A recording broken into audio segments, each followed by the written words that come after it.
হয়। আজকে ১ম ২ টা কোয়েশ্চেনই আমাদের সলিসিটর বা আমার কোনো না কেউ হয়তো আমার বন্ধু হতে পারে, আমার পরিচিত কেউ হতে পারে। তাদের সংক্রান্ত নাম আসে নাই, নাম আসা দরকারও নাই লাইভ টিভি শোতে। কিন্তু মানে আমি জাস্ট honestly যেটা আমার ক্লায়েন্টের জন্য বেস্ট হতে পারে আমি সেভাবে আনসার দিয়েছি। এবং এই আনসারের কারণে এই ২ টাতে যেহেতু কোনো না কোনো সলিসিটর ইনভলভড আছেন, তারা আমার হয়তো নোন পারসন হতে পারেন, আমার ভাই-বন্ধু হতে পারেন। তারা কেউ কোনো মনে কষ্ট নিয়েন না। আমাকে শুধু দেখতে হয়েছে এই যে আমার ক্লায়েন্ট যে ফোন করেছেন, এই যে আমার দর্শক ফোন করেছেন, উনি একটা লে পারসন, উনি অত্যন্ত সাধারণ একটা মানুষ। উনি ওনারা আইনের ব্যাপারে অভিজ্ঞ না বা জ্ঞানী গুণী না। এটা ওনার পেশা না। কিন্তু ফর দেয়ার বেস্ট ইন্টারেস্ট যেটা সবচেয়ে বেস্ট হবে আমি শুধু সেটাই বলেছি। ভাই একজনের ফ্যামিলির উঠে আপনার 2019 থেকে তাই ভিসা পাইছিলা বুঝছেন না নি এখন 19 থেকে হওয়ার পরে তানোর 2020 ফ্যামিলি ব্রেকডাউন হয়ে গেছে এন্ডে দিয়া জি এরপরে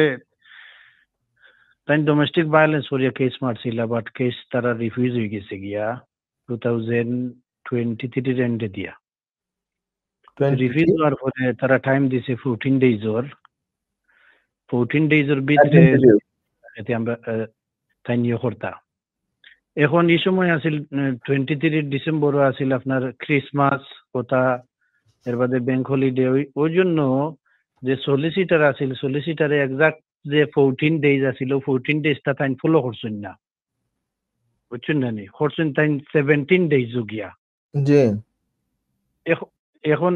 এইগুলা কিছু করা যাইব না কারণ 17 ডেজ করার পরে তাই ভিসা আবার 2 ইয়ার্স গুলা পাইছেন ভিসা আর 30 মান্থর ভিসা পাইছেন জি এখন কারণ বাচ্চারা এটা প্রাইভেট লাইফে তাই পাইছেন আর ভিসা এখন এটার মাঝে কিছু করা যাইব নি কি করতে চাচ্ছেন আপনি কিছু করা মানে এক্স্যাক্টলি কি জিনিস 14 ডেজ যদি ওইটা যদি কাউন্ট করে তো তানোর 29 ও গিয়ে তানোর ইনডিফিনিট লিভ হয়ে যায় মানে আপনি 19 থেকে ওই যে লফুল লিভ হিসেবে তো 10 বছর লফুল হলে 29 এ গিয়ে অ্যাপ্লাই করতে পারে মাঝখানে ওই যে মানে 14 দিনের বেশি যে ওভারস্টে অ্যালাউড না কিন্তু ওভারস্টে হয়ে গেছে 17 দিন তাই না 17 দিনের দিন অ্যাপ্লিকেশন করা হয়েছে ইভেন্চুয়ালি এক সময় গিয়ে অ্যাপ্লিকেশন সাকসেসফুল হয়েছে জি জি ওই সলিসিটার কারণে 17 দিন গেছে আর নাই যে আমার ভাই আছিল উনি বলছে যে 14 ডেজ এর করার জন্য উনি সলিসিটারে বিএমপি করে নেতাগিরি লইয়া বিজি ছিল বুঝছেন না নি জি তাহলে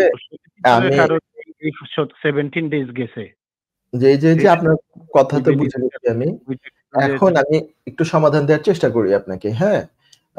উনি সলিসিটর সাহেবকে যে ইনস্ট্রাকশন দিয়েছিলেন ধরেন উনি 12 দিনের দিন বা 10 দিনের দিন বা 8 দিনের দিন 7 দিনের দিন ইমেল করেছেন সলিসিটর সাহেবকে বলছিলেন যে ভাই বা সরি ডিয়ার মিস্টার অমুক আমার এটা I instruct you to lodge a new application by 14 days এই ধরনের একটা যদি থাকে লেটার বা ইমেল কিংবা টেক্সট মেসেজ হোয়াটসএভার প্রুফ যদি থাকে যে উনি সলিসিটরকে ইনস্ট্রাকশন দিয়েছেন অন টাইম এটা করার জন্য এবং তারপরে গিয়ে সলিসিটর সাহেব যে ডিলে করে ফেলেছেন সেটা আবার সলিসিটরের একটা যদি লেটার পাওয়া যায় সেই লেটারে যদি উনি লিখে দেন যে এখানে এরকম হলিডে পিরিয়ড ছিল এই ছিল ওই ছিল পিরিয়ডটা তো অবশ্যই হলিডে পিরিয়ড ছিল হলিডে পিরিয়ড আসলে কিন্তু ওই ক্রিসমাসের টাইমে শুনতে মনে হয় বেশি কিন্তু অ্যাকচুয়ালি অফিসিয়ালি বন্ধ হচ্ছে 3টা দিন অনলি ক্রিসমাস ডে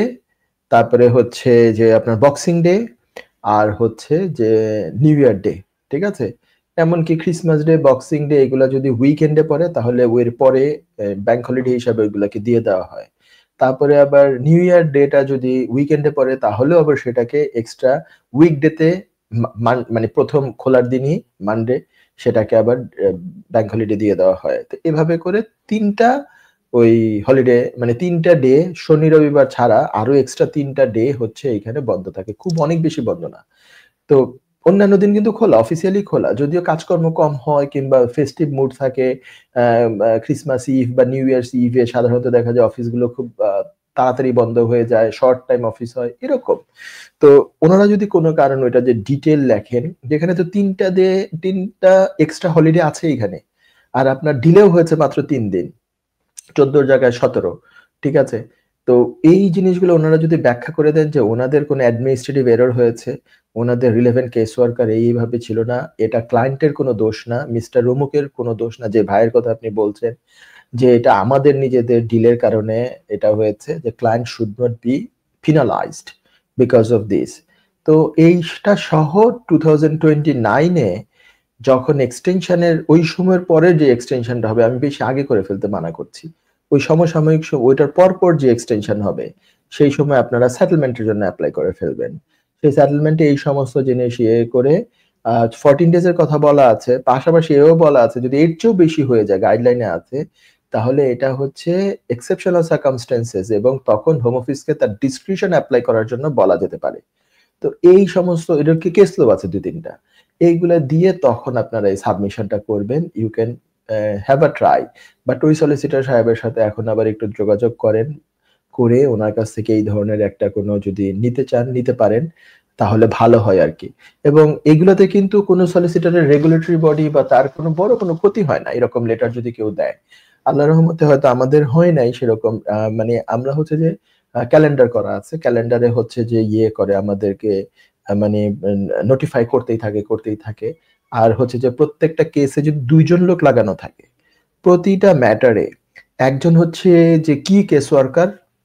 আরেকজন হচ্ছে সেকেন্ডারি কেস ওয়ার্কার, প্রত্যেকটা ম্যাটারে। এইটা হচ্ছে সলিসিটর ফার্মের আমার মতে হচ্ছে বেস্ট প্র্যাকটিস। একজন প্রথমজন যিনি, উনি অসুস্থ হতে পারেন, উনি হঠাৎ করে তার ফ্যামিলি মেম্বার কারো কোনো সমস্যা হয়ে যাওয়ার কারণে উনি নাও আসতে পারেন, ওনার ইয়ারলি হলিডে আছে, নানান কিছু আছে, ওনাকেও তো হলিডে নিতে হয়, উনিও তো কত কিছু থাকতে পারে। তাহলে যাতে সেকেন্ড জন যাতে অন্তত মিস না করে, তাহলে হচ্ছে যে কোনো কেস তাহলে মিস হয় না আর কি। হয়তো সেকেন্ড জন আবার অন্য একটাতে ফার্স্ট হিসাবে ইউজ হচ্ছে, মানে প্রত্যেকটা কেসে দুইজন লাগানো যদি থাকে, তাহলে হচ্ছে যে we won't miss any deadline. এবং ডেডলাইন ফলো করার জন্য একজন আলাদা টোটাল ফার্মের একজন থাকে ম্যানেজার, যে মানে কেস ওয়ার্কারদের যে টিম লিডার, সে আবার ডেডলাইন গুলো প্রত্যেকের কাছ থেকে আদায় করে নেয় যে তুমি মিস করছো না। তো তো এইভাবে হলে আসলে প্র্যাকটিসটা খুব ভালো হয়। আজকে প্রথম 2টা কোয়েশ্চেনই আমাদের সলিসিটার বা আমার কোনো না কেউ, হয়তো আমার বন্ধু হতে পারে, আমার পরিচিত কেউ হতে পারে, তাদের সংক্রান্ত নাম আসে নাই, নাম আসা দরকারও নাই লাইভ টিভি শোতে, কিন্তু মানে আমি জাস্ট অনেস্টলি যেটা আমার ক্লায়েন্টের জন্য বেস্ট হতে পারে আমি সেভাবে আনসার দিয়েছি। এবং এই আনসারের কারণে এই 2টাতে যেহেতু কোনো না কোনো সলিসিটার ইনভলভ আছেন, তারা আমার হয়তো নোন পার্সন হতে পারেন, আমার ভাই বন্ধু হতে পারেন, তারা কেউ কোনো মনে কষ্ট নিয়েন না। আমাকে শুধু দেখতে হয়েছে এই যে আমার ক্লায়েন্ট যে ফোন করেছেন, এই যে আমার দর্শক ফোন করেছেন, উনি একটা লে পার্সন, উনি অত্যন্ত সাধারণ একটা মানুষ, উনি ওনারা আইনের ব্যাপারে অভিজ্ঞ না বা জ্ঞানী গুণী না, এটা ওনার পেশা না, কিন্তু ফর দেয়ার বেস্ট ইন্টারেস্ট, যেটা সবচেয়ে বেস্ট হবে আমি শুধু সেটাই বলেছি। এবং সেটার জন্য আপনারাও সহজভাবে নেবেন। নিশ্চয়ই এই অংশটা ওই সলিসিটারদের কানেও যেতে পারে যে সেলিম এই কথা বললো, কিংবা সেলিম ভাই, আমার বড় সিনিয়র কেউ হতে পারে, আমার জুনিয়র কেউ হতে পারে, আমার খুব ক্লোজ ফ্রেন্ডও তো হতে পারে। এই যে দুইজনের 2টা প্রশ্ন, দুটাই হচ্ছে সলিসিটারের কিছুটা নেগলিজেন্সের ব্যাপারটা এখানে সামনে এসছে। However I had to say the truth to my client, ঠিক আছে? সো আশা করি সবাই এটা সহজভাবে নেবেন।